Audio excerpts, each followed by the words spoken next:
Welcome to our channel Ahmad study zone. आज हम सब एक क्वेश्चन जो क्लास 10th में अक्सर पूछा जाता है फिजिक्स में, क्वेश्चन है उत्तल दर्पण में सिद्ध करें F=R/2। इसको हम सब सिद्ध करेंगे। पूरा फॉर्मेट लिखा हुआ है, टाइम ज़्यादा लगने के कारण ना लगे इसीलिए पहले ही मैं लिख दिया हूँ। तो आप यहाँ पे सिर्फ समझें देख करके कि किस तरीके से क्वेश्चन बन रहा है। यहाँ पे F=R/2 ये सिद्ध करना है। तो चलिए हम सब इसको सिद्ध करना स्टार्ट करते हैं। तो सबसे पहले एक दर्पण है, आप ये देख सकते हैं, ये है उत्तल दर्पण। उत्तल दर्पण में दो किरण को भेजे हैं, एक प्रधान अक्ष के समांतर, और प्रधान अक्ष के समांतर जो किरण को भेजेंगे तो उत्तल दर्पण में ये प्रतीत होगा फोकस से जाता हुआ, क्योंकि प्रधान अक्ष के समांतर आ रही प्रकाश की किरणें फोकस से होकर के जाती है। तो ये उत्तल दर्पण है, तो यहाँ पे प्रतीत होगा, काल्पनिक रेखाएं हैं ये। और लेकिन इसका परावर्तन कहाँ से होगा? तो परावर्तन ये यहाँ से टकराएगा और इधर की ओर निकल जाएगा इस तरीके से। और एक किरण जो वक्रता केंद्र पर जा रही है, तो किरण यहाँ से आया है सीधे, और ये यहाँ से फिर काल्पनिक रेखा बन जाएगा, प्रतीत होगा कि ये वक्रता केंद्र से होकर के गुजर रही है। तो इस तरीके से हम सब दो लाइन खींचें, और जब दो किरण को भेजा जाएगा तो यहाँ पे कुछ कोण बन रहा है, आप देख सकते हैं। ये हो जाएगा आपतन कोण और इस तरफ हो जाएगा परावर्तन कोण। दोनों का नाम है, यह है कोण 1 और यह है कोण 2। उसके बाद एक कोण इधर भी, जिस कोण का हमको ज़रूरत है इस क्वेश्चन में उसी को चिन्हित किए हैं। तो एक कोण यहाँ बन जाएगा, ये वाला कोण 3 कहेंगे इसको, जगह नहीं रहने के कारण यहाँ पे लिखे हैं इसको। और एक कोण यहाँ है, ये कोण 4, इसका नाम है कोण 4। ये जो सी बिंदु यहाँ है, यहाँ पे जो कोण बन रहा है, तो इस तरीके से 4 कोण है। और इसको अब यहाँ पे हम सब हल स्टार्ट किए हैं, और इसमें लिखे हैं क्या, अब यहाँ से हम सब सॉल्यूशन देखते हैं। तो पहले हम सब लिखे हैं कोण 1 बराबर है कोण 2 के, समीकरण 1 बन जाएगा। ये कोण 1 जो है ये कोण 2 के बराबर हो जाएगा। आप देख सकते हैं किस तरीके से होगा। तो परावर्तन के नियम से, परावर्तन का नियम है फिजिक्स में, परावर्तन के दो नियम होते हैं। पहला आपतन कोण परावर्तन कोण के बराबर होते हैं, और दूसरा नियम है कि ये आपतित किरण परावर्तित किरण और आपतन बिंदु पर खींचे गए लंब एक ही सतह पर होते हैं। तो परावर्तन के नियम से हम यहाँ पे लिखे हैं कि कोण 1 जो है वो कोण 2 के बराबर होगा। उसके बाद अगर आप देखें तो यहाँ पे लिखे हैं कोण 2 बराबर कोण 3। ये कोण 2 है और ये कोण 3 है। इसको शीर्ष अभिमुख कोण या सम्मुख कोण कहते हैं।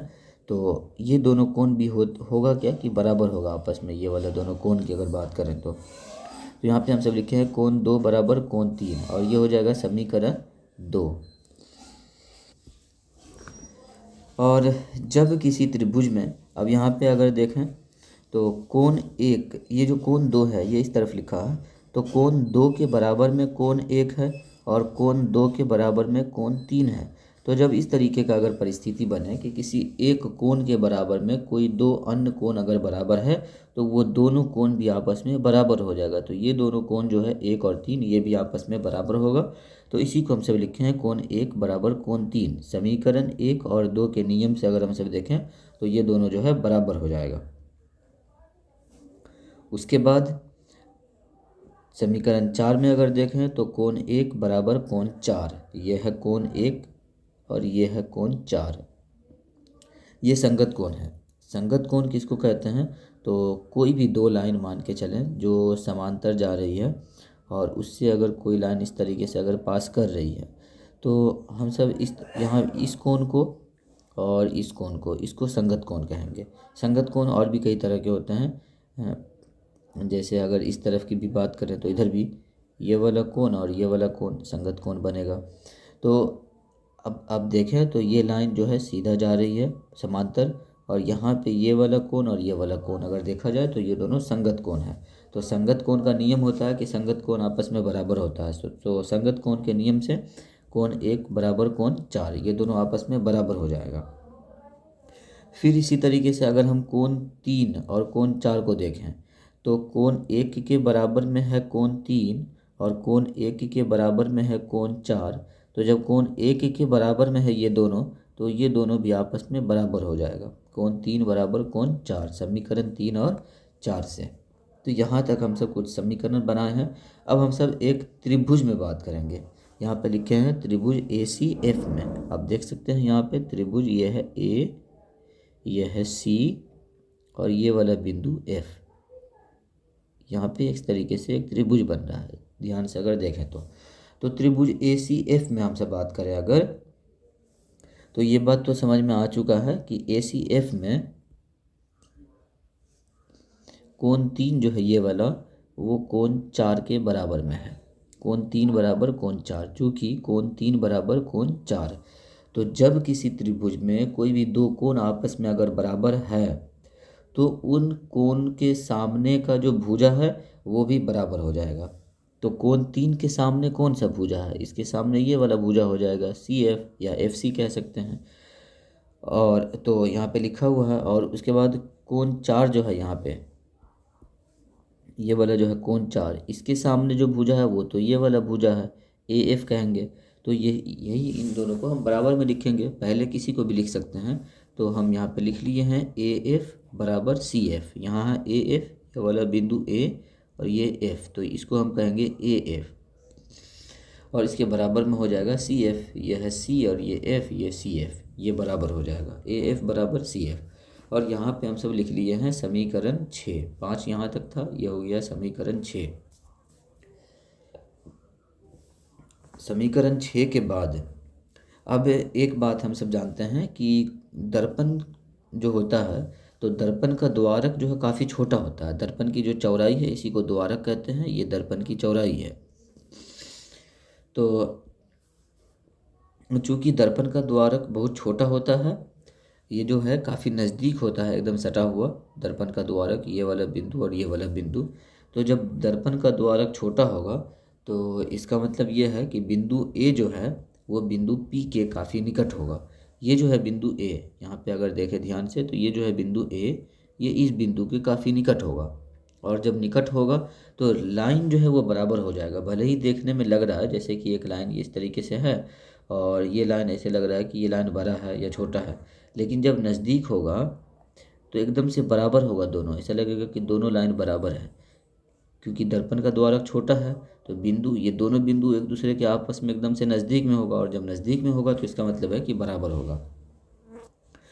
तो बिंदु A बिंदु P के काफ़ी निकट है। और इसी चीज़ को यहाँ लिखे हैं, जब काफ़ी निकट है तो AF की बात करें तो ये वाला बिंदु है AF। अब देख सकते हैं ये वाला, यहाँ है A और इधर है F। AF बराबर हो जाएगा PF के, ये है PF, यहाँ से यहाँ तक ये दोनों आपस में जो है बराबर हो जाएगा। क्यों बराबर होगा? क्योंकि दर्पण का द्वारक छोटा है तो ये वाला बिंदु एकदम सटा हुआ होगा। इसका मतलब कि लाइन जो है बराबर हो जाएगा। तो इसी चीज़ को यहाँ हम सब लिख लिए हैं, AF बराबर PF, और ये हो गया समीकरण 7। अब अगर हम सब समीकरण 6 और 7 को देखें, तो समीकरण 6 में AF बराबर CF और समीकरण 7 में AF बराबर PF। तो अगर देखें तो AF के बराबर में CF और यहाँ भी AF के बराबर में PF। तो जब ये दोनों रेखाएं AF के बराबर में है तो ये दोनों भी आपस में बराबर हो जाएगा। तो हम लिख लिए हैं इसको CF और बराबर में ये लिख लिए हैं यहाँ PF। ये हो गया समीकरण 8, CF बराबर PF। अब हम सब लास्ट स्टेज पे पहुँच चुके हैं। अब हम यहाँ पे लिख लिए हैं CP। CP क्या है? तो CP ध्रुव से लेकर के वक्रता केंद्र के बीच की दूरी जो है ये है, इसको C से दर्शाते हैं, वक्रता त्रिज्या भी कहते हैं। तो इसको हम सब लिखे हैं पहले यहाँ पे CP। और CP की अगर बात करें तो CP के बराबर में हम लिख सकते हैं, CP जो है यहाँ से यहाँ तक का CP, इसके बीच में एक बिंदु है तो इसको हम प्लस करके लिख सकते हैं। तो हम लिख लिए हैं CP बराबर CF प्लस PF। CP बराबर CF यहाँ से यहाँ तक का बिंदु, फिर PF यहाँ से यहाँ तक का, प्लस करके लिख लिए यहाँ पे CP बराबर CF प्लस PF। फिर CF की जगह, CP की जगह पे CP ही है,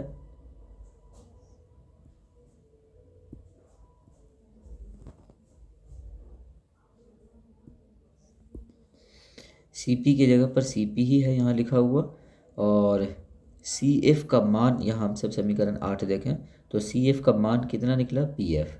तो हम सी एफ की जगह पे पी एफ लिख सकते हैं। तो हम समीकरण 8 का मान रख लिए यहाँ पे, सी एफ का मान रख लिए पी एफ यहाँ पे, और ये वाला पी एफ तो पहले ही से है यहाँ पे।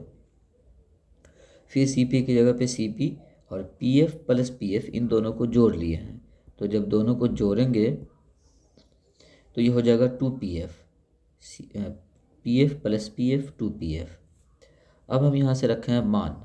तो सी पी जो है ये होती है ध्रुव से लेकर के वक्रता केंद्र के बीच की दूरी, और वक्रता केंद्र से बीच की दूरी को, ध्रुव से वक्रता केंद्र के बीच की दूरी को हम कहते हैं वक्रता त्रिज्या, और वक्रता त्रिज्या का संकेत जो है आर होता है। तो हम सी पी की जगह पर आर लिख दिए हैं, 2 की जगह पर 2 है फिर, और पी एफ जो है पी एफ,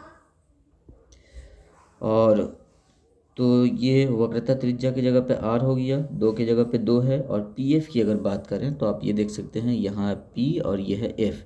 पी मतलब ध्रुव और एफ जो है फोकस, तो ध्रुव से फोकस के बीच की दूरी को फोकस दूरी कहते हैं, संकेत इसका होता है एफ। तो हम यहाँ पे पी एफ की जगह पे एफ लिख के हैं। अब ये जो 2 गुना में था इसको हम बराबर की दूसरी तरफ लाएंगे तो ये बट्टा में आ जाएगा, यहाँ 2 बट्टा में, बराबर में f बच गया। तो हम इसको पलट के लिख सकते हैं f बराबर r बट्टा 2, और यही लाना था हम सभी को, f बराबर r बट्टा 2 उत्तल दर्पण में, जो कि ला चुके हैं। तो इस तरीके से ये प्रूव्ड हो चुका है।